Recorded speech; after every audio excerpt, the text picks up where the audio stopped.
Hello, hai, welcome to Ceritana Indonesia. Hai Sobat Bula, ketemu lagi bersama Bula. Kali ini Bula akan cerita kisah kerbau dan jala. Pak Alo adalah seekor kerbau hitam berbadan besar dan mempunyai tandu yang amat panjang. Hari ini ia benar-benar gundah. Badannya gatal bukan kepalang.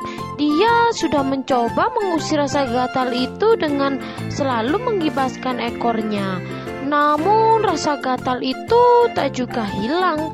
Sementara mulutnya terus saja mengunyah rumput hijau makanan favoritnya yang terhampar di padang yang luas, sambil sesekali mengoak karena rasa gatal yang tidak tertahankan. Jali si jala, burung mungil pemakan kutu yang hampir setiap hari menyanyi di atas pohon di dekat Pak Alo. Biasa makan rumput. Cuit, cuit, cuit.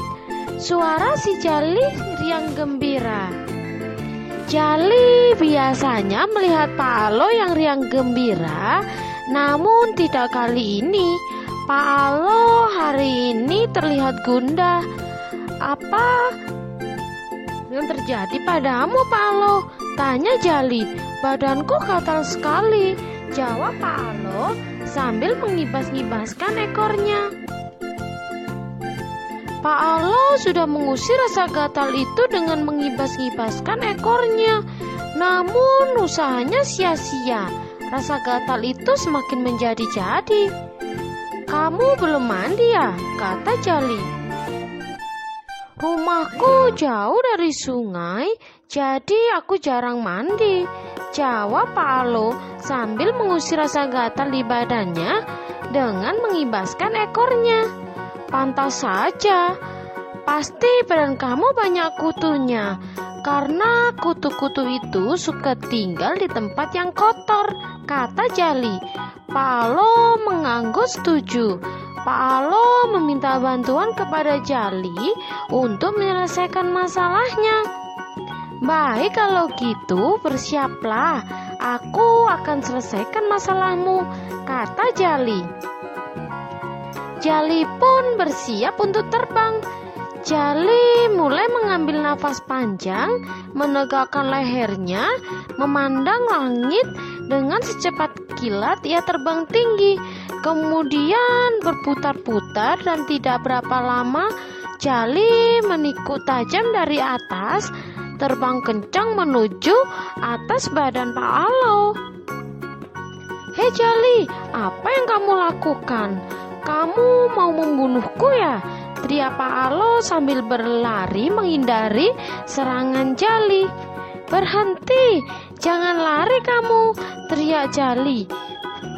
Tidak, teriak Pak Alo sambil terus berlari. Jali pun tak mau kalah. Ia terus mengejar Pak Alo, bahkan Jali terbang lebih kencang dari sebelumnya. Pak Alo tidak mau jadi sasaran Jali. Dengan cepat ia masuk ke dalam hutan dan bersembunyi di balik sebuah batu besar. Jali kehilangan jejak Pak Alo. Sambil terengah-engah, Jali hinggap di ranting pohon, sebuah pohon, sambil memperlihatkan keadaan sekitar. Dari balik batu, Pak Alo pelan-pelan mengintip dan pelan-pelan berpindah tempat ke batu yang lain untuk menjauhi Jali. Namun tanpa sengaja, Pak Alo terpeleset dan jatuh sehingga meninggalkan suara gemuruh yang menyebabkan Jali mengetahui keberadaan Pak Alo. Pak Alo, teriak Jali sambil terbang mengejar Pak Alo. Duh, aku jatuh, habislah aku sekarang, kata Pak Alo. Jali semakin dekat dengan Pak Alo dan tiba-tiba stop. Ada suara keras yang mengagetkan mereka berdua. Ternyata suara itu datang dari Raja Singa. Singa yang menjadi penguasa hutan. Apa yang kalian lakukan di sini? Kalian telah mengganggu istirahatku, kata raja. Jali mengejarku, Raja. Dia mau membunuhku, kata Pak Alo dengan nada memelas. Tidak, Raja, aku bukannya ingin membunuhnya. Justru aku ingin membantunya menyelesaikan masalahnya, kata Jali membela diri. Mereka berdua kemudian berdebat dan saling menyalahkan. Sudah cukup bila seperti ini harus.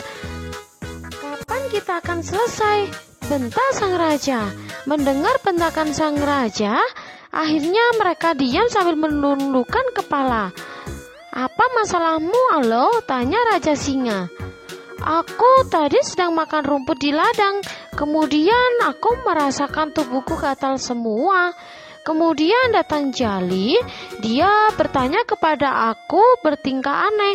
Lalu aku menjawab bahwa tubuhku gatal-gatal. Dan tiba-tiba dia menyerangku. Aku pun lari menghindari serangannya. Tapi tubuh Pak Jali kecil, sedangkan kulitmu keras.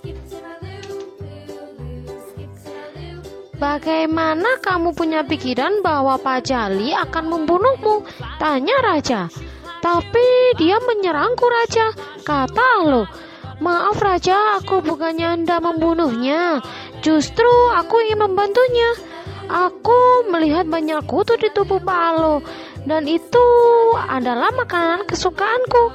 Aku hanya ingin memakan kutu-kutu itu tanpa menyakiti Pak Alo. Jelas Jali penuh semangat. Raja pun akhirnya tahu duduk permasalahannya. Oh, begitu masalahnya. Jadi sekarang sudah jelas kan semuanya?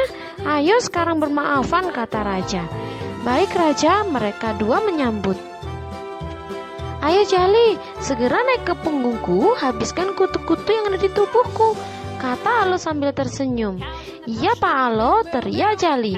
Pak Alo memakan rumput hijau kesukaan, sedangkan Jali memakan kutu-kutu yang ada di tubuhnya. Mereka berdua gembira dan menghabiskan hari itu dengan perut kenyang. Sementara Raja Singa kembali ke tempat istirahatnya. Yeay, sekian dulu cerita dari Bula. Sampai ketemu di lain cerita ya. Bye-bye.